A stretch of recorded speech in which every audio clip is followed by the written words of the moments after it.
Kondisi banjir di Banjarmasin mulai surut. Warga terdampak banjir yang mengungsi di Banjarmasin mulai menurun.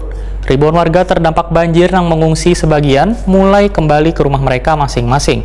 Lebih dari 9.000 pengungsi warga terdampak banjir di Banjarmasin, hampir 50% sudah mulai kembali ke rumah dan mengecek keadaan rumah mereka.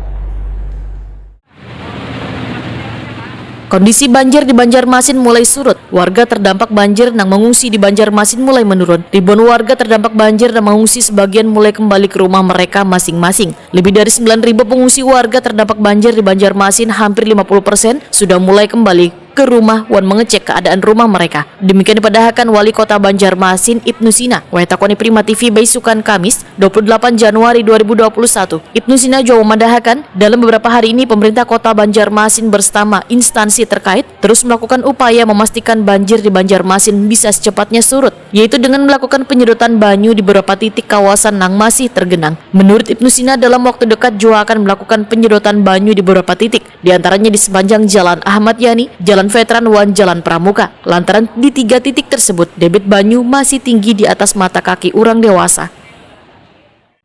Dua aspek ya. Yang pertama aspek sosial kemasyarakatan, sudah dalam tanggap darurat dengan bantuan-bantuan sosial dan juga dapur-dapur umum.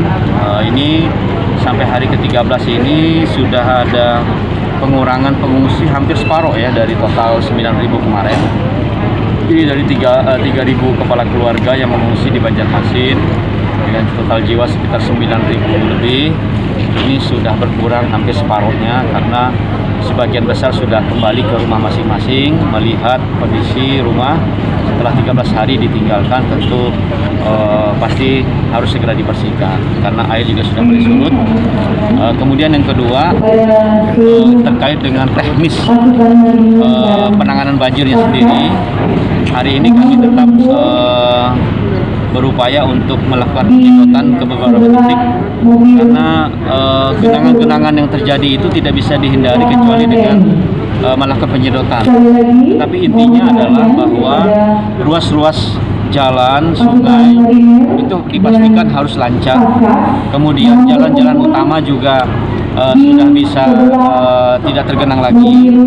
Yang terakhir adalah di kawasan kilometer 6. Kami juga terus pasang 2 unit pompa ukuran 10 in